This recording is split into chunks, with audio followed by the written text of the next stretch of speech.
welcome back. I'm Sunil Kumar from Easy English.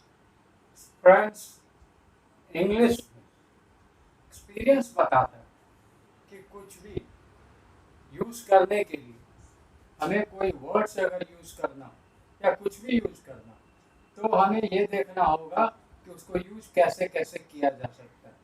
Word के meaning आप समझ रहे हैं और भी ग्रामर समझ रहे हैं, बट आप यूज अगर नहीं जान रहे तो फिर वो आपके किसी काम का नहीं होगा।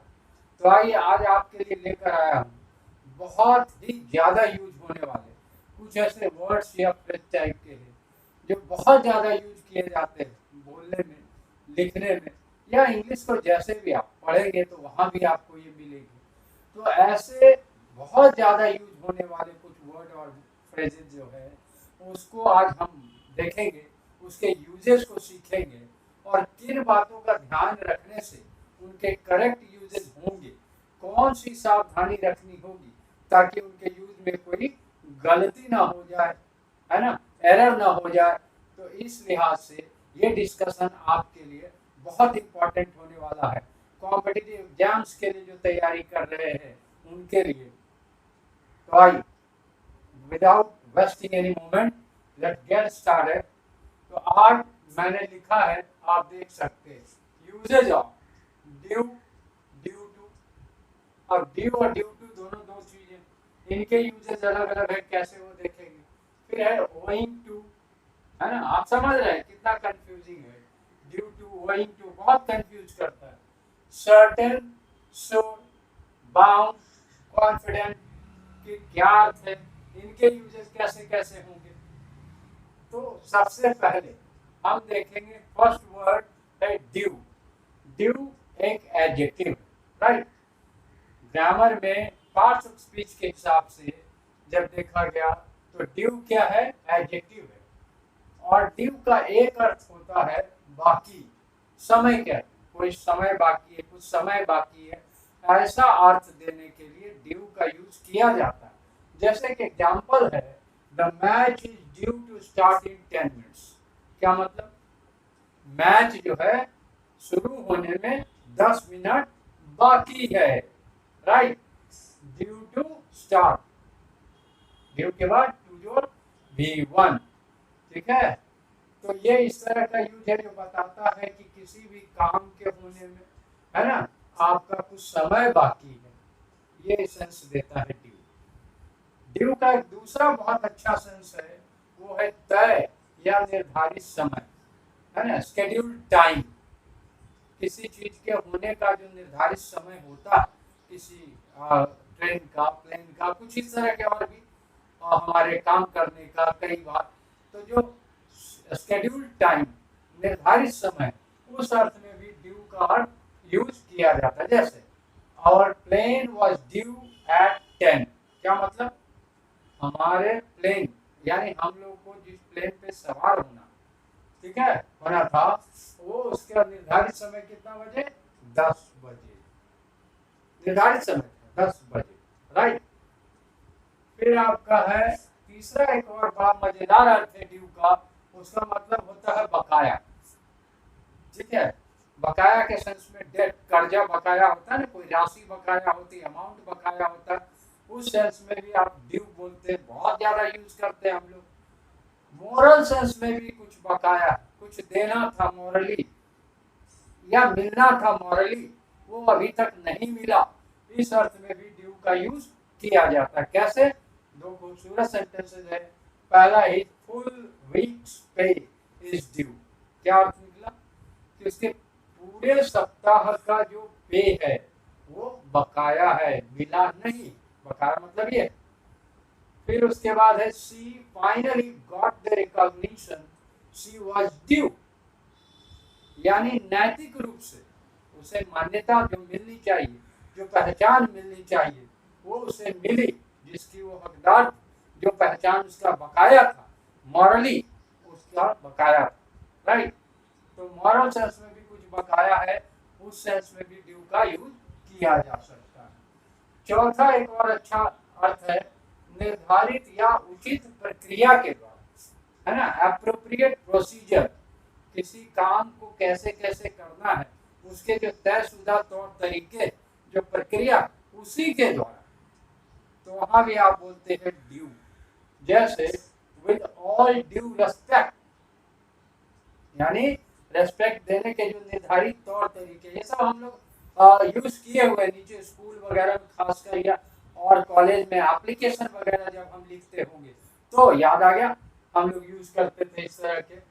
विद ऑल ड्यू रेस्पेक्ट यानी सम्मान देने का जो फॉर्मल तरीका, जो निर्धारित तरीका, उन सारे तरीकों के साथ। ठीक है, तो with all due respect I request your consent. फिर आगे आ जाओ, अब ड्यू टू, ये तो ड्यू का अर्थ हुआ। Due to is different from due, right. Due to क्या है, ग्रामर के क्लास के अनुसार भी यह प्रीपोजिशन, ठीक है। ड्यू क्या था, वो एडजेक्टिव, और ड्यू टू क्या है, प्रीपोजिशन, राइट। अब ये तो ग्रामर के अनुसार फर्क हुआ। अब आ जाओ अर्थ या यूज के अनुसार भी फर्क। ड्यू टू का मतलब होता है कि परिणाम स्वरूप, यानी एज ए रिजल्ट ऑफ, किसी चीज के परिणाम के तौर, रिजल्ट के तौर। जैसे एक एग्जांपल है बहुत अच्छा, the accident was due to carelessness, यानी जो दुर्घटना हुई वो किसके परिणाम स्वरूप, लापरवाही। ये लापरवाही है और इसी का रिजल्ट निकला ये बैकवर्ड, राइट।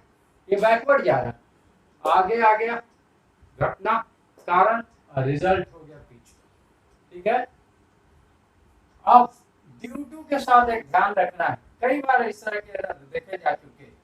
ड्यू टू जब भी यूज किया जाए तो उसके पहले सब्जेक्ट जोड़ वर्ब, यानी कोई सेंटेंस क्लॉज ये होना चाहिए। यानी कहने का मतलब ये हुआ कि ड्यू टू को सेंटेंस के शुरू में नहीं यूज करेंगे, हम ड्यू टू से किसी सेंटेंस की शुरुआत नहीं करेंगे।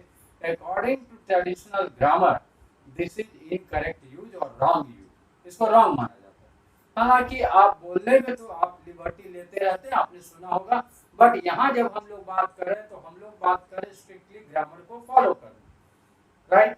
खासकर कॉम्पिटिटिव एग्जाम्स के लिए मैं बता रहा हूँ, वहाँ आपको ग्रामर को स्ट्रिक्टली फॉलो करना पड़ता है। तो उस हिसाब से आप ध्यान रखेंगे किसी भी सेंटेंस की शुरुआत ड्यू टू से नहीं होती। अब इसका मतलब क्या है, सेंटेंस के शुरू देखिए कैसे। अब अगर आप लिखते हैं due to rains I couldn't come to school yesterday, तो क्या ये सही होगा? बिल्कुल नहीं होगा जी, क्योंकि ड्यू टू आपने क्या कर रखा है, शुरू में लिख रखा है। आप समझ गए। अब आ जाओ, एक और है उसी अर्थ में यूज कर देते हैं लोग, owing to. Most of people are get confuse between these two, है ना। वो कंफ्यूज होते हैं, उनको लगता है दोनों एक ही अर्थ है, सिमिलर अर्थ, बट नहीं, दोनों के अर्थ अलग है। ड्यू टू क्या बताता है, रिजल्ट बताता है, और ओइंग टू कारण बताता है। इसका मतलब होता है किसी बात घटना के कारण, बिकॉज ऑफ, राइट। तो इसे आप शुरू में यूज कर सकते हैं, सेंटेंस की शुरुआत में लिख सकते हैं, वो भी यूज होता। जैसे ओइंग टू ड्राइवर्स केयरलेसनेस, अब कारण दे दिया, ठीक है। ड्राइवर की लापरवाही के कारण वी हैड एन एक्सीडेंट, हमारा एक एक्सीडेंट हो गया, ठीक है। तो due, due to, owing to, ये कंफ्यूजन अब आपको नहीं रहा होगा, ऐसा मेरा विश्वास। आइए अब तीन बहुत ज्यादा यूज होने वाले वर्ड्स है ये सारे एडजेक्टिव्स है, सर्टेन, श्योर, बाउंड। बहुत जगह आपने पढ़ा भी होगा इस तरह का। सर्टेन, श्योर, बाउंड, सभी का अर्थ होता है लगभग फिक्स, तय, निश्चित। और उसके बाद आता है टू जोड़ V1 का यूज किया जाता है, जिस बात के होने की, जिस घटना का होना तय हो, फिक्स हो, निश्चित हो, तो उसे टू जोड़ V1। जैसे इससे क्या अर्थ में निकलता है, अगर ऐसा यूज करते हैं आप, तो उससे स्पीकर का कॉन्फिडेंस झलकता है।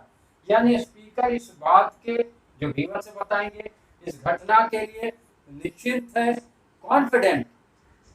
कैसे? मीराबाई इज श्योर या सर्टेन या bound to win. Mirabai is sure और सर्टेन और बाउंड, तीनों में से कोई भी कर सकते हैं। टू विन, टू जोड़ V1, मीराबाई निश्चित यानी मीरा भाई कॉन्फिडेंट किस बात के लिए? जीतने के लिए। ये कौन कह रहा है? मीरा भाई नहीं, स्पीकर। जिस आदमी ने ऐसा बोला है ना, कोई उसके फैन होंगे, कोई स्पेक्टेटर दर्शक होगा, जो भी हो, जो परफॉर्म करते देख रहा होगा, तो उसने ऐसा कहा कि मीरा भाई इज श्योर या सर्टन या bound to win. This showed speaker's confidence. Speaker confident. लेकिन अगर इसे आप इस तरह से लिखेंगे, सब्जेक्ट प्लस श्योर या सर्टेन, ठीक है, प्लस दैट क्लॉज, देख लेंगे इस बनावट में आप बाउंड का यूज नहीं करेंगे। यहाँ केवल श्योर या सर्टेन ही चल सकता है, और इसके पहले सब्जेक्ट दे दिया आपने, यानी सब्जेक्ट कोई दूसरा आदमी, देख लीजिए, और उसके बाद टू भी वन नहीं, दैट क्लॉज। ये बिल्कुल डिफरेंट बनावट, आप दोनों में गौर कर सकते हैं, दोनों बनावट डिफरेंट, अर्थ भी अलग है। जैसे इसका क्या अर्थ होगा? इसका मतलब होगा कि सेंटेंस का जो ये सब्जेक्ट है वो इस बात के लिए निश्चित है। यहाँ पहला में क्या था? कोई बोलने वाला, है ना, वो निश्चित, और यहाँ पर सब्जेक्ट खुद। जैसे Mirabai is sure that she will win. अब यहाँ पर इस बात के लिए निश्चित है ना, पक्का उनको लगता है, किसको? मीराबाई को लग रहा है, मीराबाई सब्जेक्ट, ठीक है, दोनों बनावट में फर्क।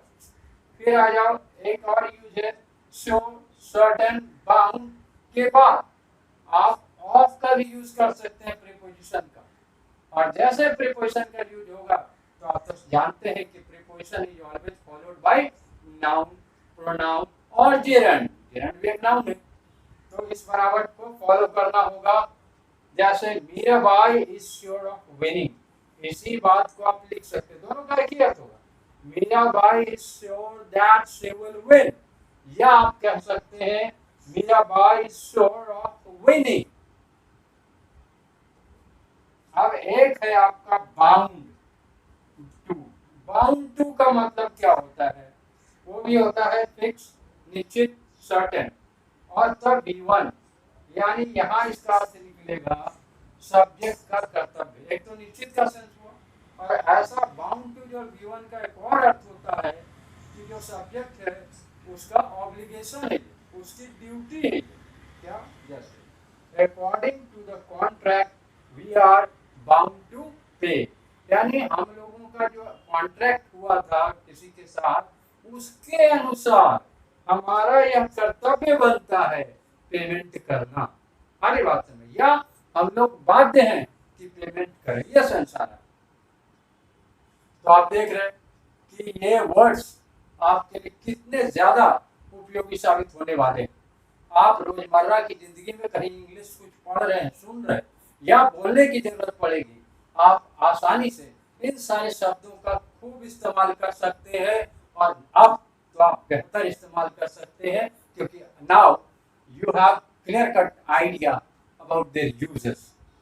तो आपने देखा, केवल अर्थ नहीं बल्कि वाक्य किस तरह का बनना है ना, कौन सी बातों का ध्यान रखना है सेंटेंस के कंस्ट्रक्शन में, उसका भी काफी इंपॉर्टेंट रोल होता है whenever it comes to using correct English। जब करेक्ट इंग्लिश को यूज करने की बात होती है तो इन सारे बातों पर गौर करना बहुत जरूरी होता है। ये पॉइंट इसीलिए ज्यादा इंपॉर्टेंट है, खासकर उन लोगों के लिए जो वेरियस कॉम्पिटिटिव एग्जाम्स के लिए तैयारी कर रहे हैं। तो साथियों, अगर ये बातें आपको लगी कि नहीं ये वीडियो वाकई मेरे लिए बहुत उपयोगी हुआ, बहुत इंपॉर्टेंट है, और ये जो बताया गया जानकारी वो आपको काफी दिलचस्प लगते हैं, तो देर किस बात की, लाइक कीजिए, शेयर कीजिए, और अब तक अगर आपने इजी इंग्लिश सब्सक्राइब नहीं किया तो सबसे पहले सब्सक्राइब कर दे साथियों, क्योंकि इजी इंग्लिश पे और भी ऐसे कई दिलचस्प वीडियो मैंने अपलोड कर रखे हैं, और आने वाले समय में और भी ऐसे कई मनोरंजक और हाईली इंपॉर्टेंट वीडियो बहुत आसान तरीके से, बिल्कुल इजी जो बोलते हैं, इजी इंग्लिश, वाकई आसान हिंदी में आपको अंग्रेजी के जटिल टर्म, रूल, यूजेस को सिखाने का प्रयास कर रहा है। इसलिए please share my videos, like this video and first of all subscribe. Okay, so thank you.